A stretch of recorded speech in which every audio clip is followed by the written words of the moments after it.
Assalamualaikum warahmatullahi wabarakatuh. Terima kasih atas waktunya. Kami akan mempresentasikan hasil penelitian kami dengan judul Mutu Kertas Daur Ulang dan aplikasinya sebagai media eco-printing dengan model 4 jenis daun. Kami berempat, Arif Nuryawan, Bonaventura Sembiring, Iwan Risnasari dari Fakultas Kehutanan USU, Medan, dan Kukun Budiasih dari FMIPA Universitas Negeri Yogyakarta. Kami bertiga, Arif Nuryawan, Iwan Risnasari, dan Kun Budiasih adalah anggota sekaligus pengurus bidang Risbang di Asosiasi Ekoprinter Indonesia.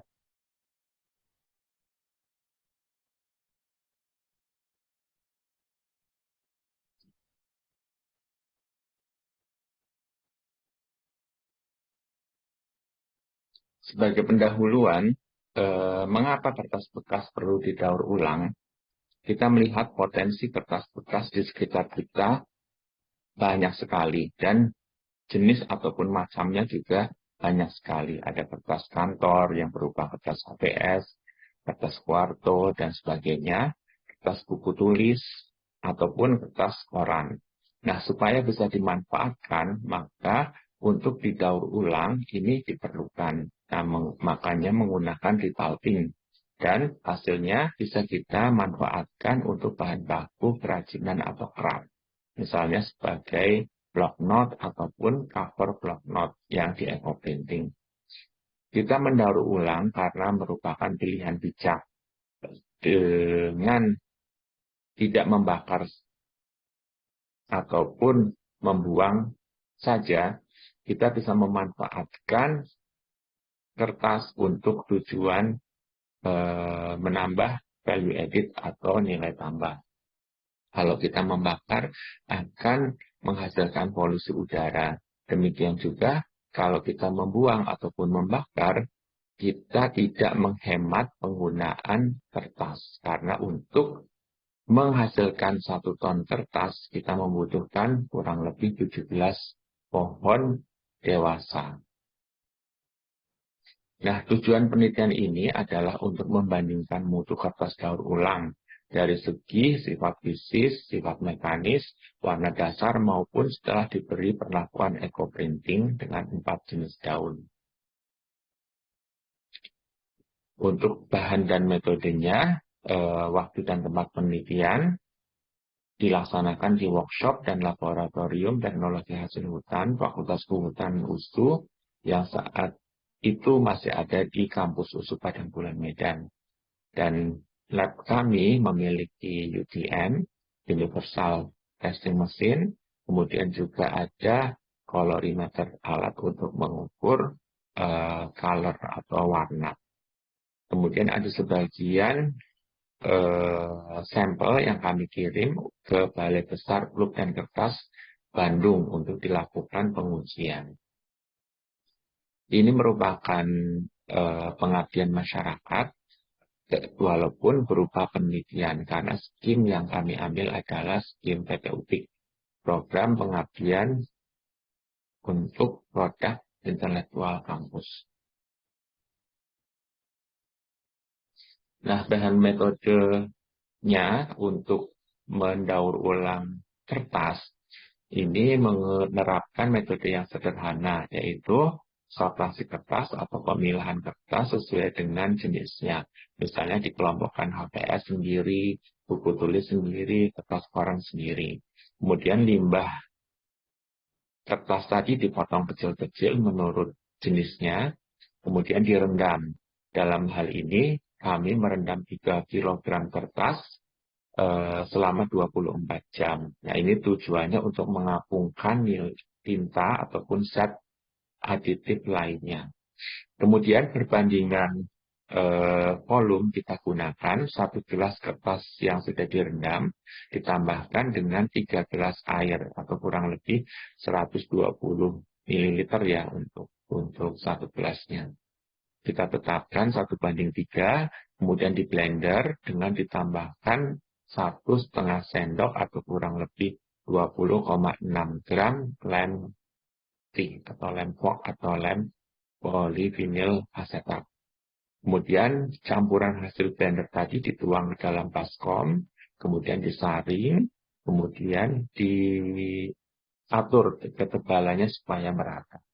Jika tidak merata, kita ratakan dengan bevel. Kemudian letakkan bubur kertas di atas triplek, kemudian dikeringkan selama 24 jam. Nah, bubur kertas yang sudah kering dilepaskan secara perlahan atau pelan-pelan supaya tidak sobek atau tidak merusak ukuran kertas daur ulang tadi.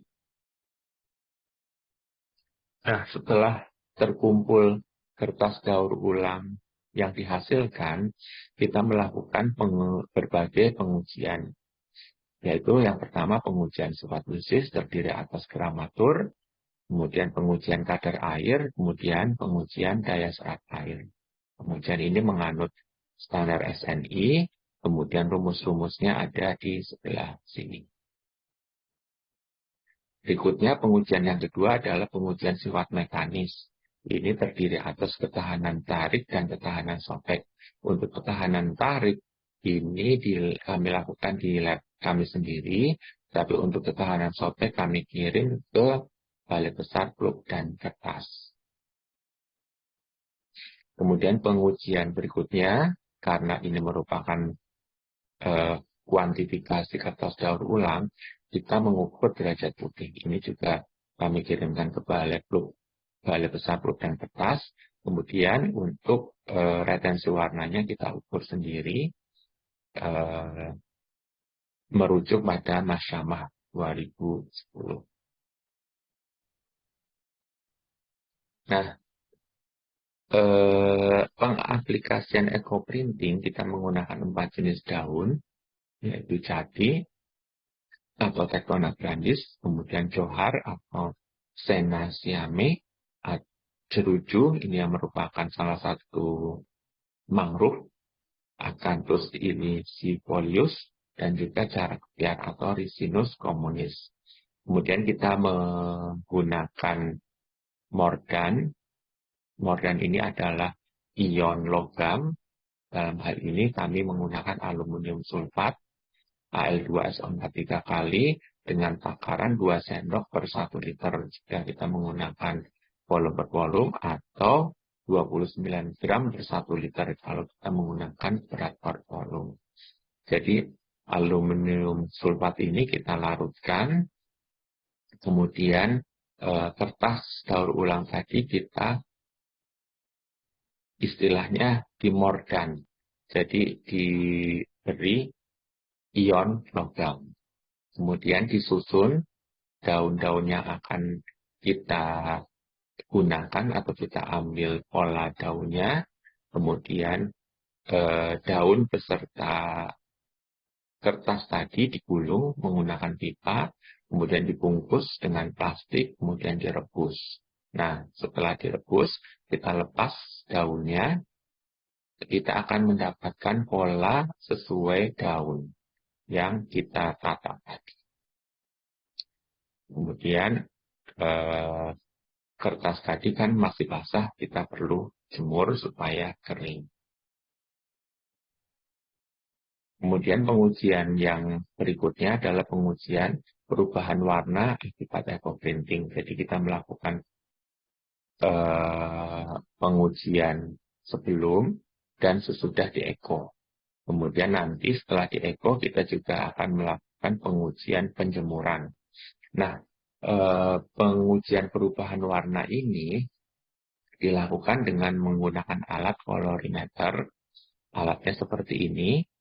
Dan untuk mengoperasikannya kita perlu mengkalibrasi terlebih dahulu. Jadi kita kalibrasi dengan menggunakan warna dasar, dalam hal ini warna putih dan warna hitam.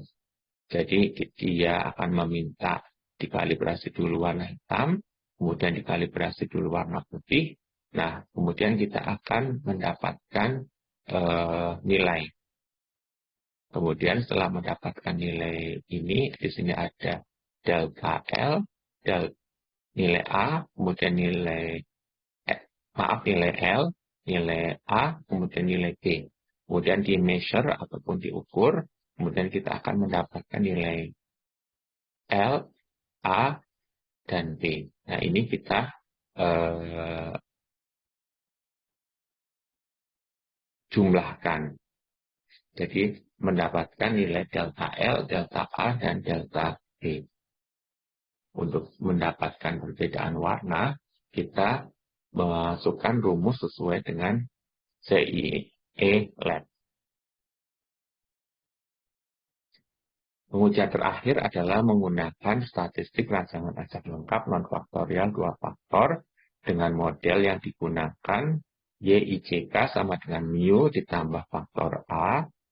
Ini ada 6 kertas bekas ditambah 1 kontrol.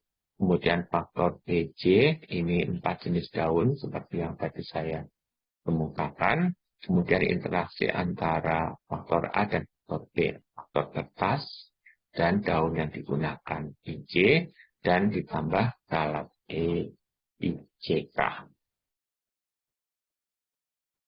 Nah, hasil penampakan ataupun performan dari kertas bekas ini secara makroskopis ya HPS, kemudian buku tulis, koran, buku tulis plus koran, HPS plus koran, dan HPS plus buku tulis.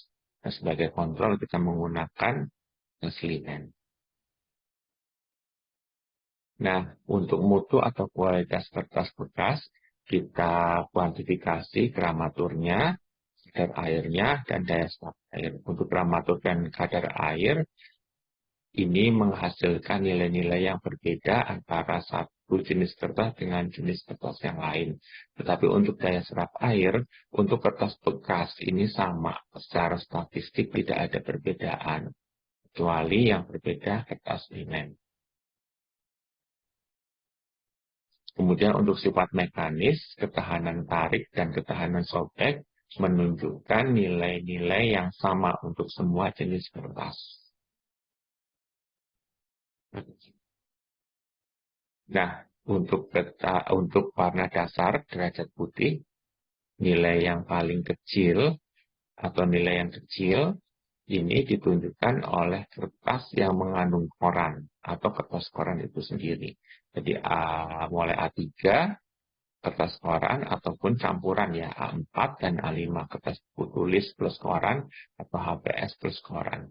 Ini derajat putihnya rendah dibandingkan misalnya kertas HPS ataupun kertas buku tulis ataupun kertas linen. Berkaitan dengan eco-printing, eco-printing itu merupakan transfer warna dari daun, dalam hal ini daun, ke media eco-printing, dalam hal ini kertas kas. Jadi kalau kita lihat untuk jati, johar, dan cara kebiar ini tidak ada perbedaan yang signifikan antara jenis kertas yang digunakan. Tetapi untuk daun mangrove dalam hal ini jeruju, ini ada perbedaan antara satu jenis kertas dengan jenis kertas yang lain. Kita bisa lihat di notasi statistiknya. Kemudian perubahan warna, degradasi warna setelah dijemur selama 6 jam untuk semua daun tidak menunjukkan perbedaan atau tidak menunjukkan degradasi yang nyata. Jadi sama semua. Kemudian untuk semua jenis kertas juga sama. Walaupun secara kuantifikasi ini ada perbedaannya. Tetapi secara statistik dia tidak berbeda nyata. Jadi dari eksperimen atau penelitian ini dapat disimpulkan bahwa kertas daur ulang yang diperoleh ini memiliki sifat-sifat fisik gramatur dan kadar air yang berbeda-beda tergantung asal jenis kertasnya. Namun demikian, untuk sifat fisik daya serap air masih sama secara statistik kecuali untuk kontrol, dia lebih rendah. Kemudian sifat-sifat mekanis, tahanan tarik dan ketahanan sobek untuk semua jenis kertas daur ulang adalah sama atau tidak berbeda. Untuk warna dasar, derajat putih, kertas ya daur ulang yang diperoleh berbeda-beda. Nilai kecil tidak putih ini terdapat pada kertas daur ulang yang mengandung furan. Kemudian retensi warna untuk daun jati, johar, dan cara kepiar menunjukkan nilai yang sama untuk semua jenis kertas daur ulang, kecuali untuk jeruju. Jadi retensinya berbeda-beda. Nah, setelah penjemuran 6 jam, tidak ada perubahan warna hasil eco-printing pada kertas daur ulang secara statistik. Dengan demikian, kertas bekas bisa didaur ulang atau berpotensi kita bisa klaim untuk media eco-printing. Dapat menghasilkan menyerap warna alami dari daun dan bisa tahan penjemuran paling tidak selama 6 jam. Karena memang tidak mengalami perubahan atau degradasi warna yang berarti. Namun demikian, penelitian ini masih memerlukan pengujian lanjut mikroskopis pada kertas daur ulang yang dihasilkan, misalnya dengan analisis SEM, scanning elektron mikroskopi. Kemudian juga masih diperlukan standar mutu atau kualitas kertas daur ulang, karena pada penelitian ini kami masih membandingkan kertas daur ulang yang satu dengan kertas daur ulang yang lain. Kemudian masih diperlukan juga data literatur mengenai zat warna daun yang digunakan. Jadi tadi jati, cara kepiar maupun cara kepiar jati maupun johar ini tidak berbeda nyata, tetapi pada jeruju atau daun mangrove berbeda-beda responnya terhadap kertas daur ulang. Makanya masih perlu diperlukan zat warna daun, kajian literatur zat warna daun yang sekian sebagai penutup. Kami ucapkan terima kasih kepada Lembaga Pengabdian Masyarakat yang telah mendanai penelitian ini walaupun melalui skema pengabdian masyarakat kepada saya dan Ibu Iwan Nasari. Karena pengabdian ini merupakan PPUPIK skema pengabdian program usaha produk intelektual kampus. Jadi masih ada related dengan penelitian. Mungkin dari saya itu saja. Terima kasih atas perhatiannya. Assalamualaikum warahmatullahi wabarakatuh.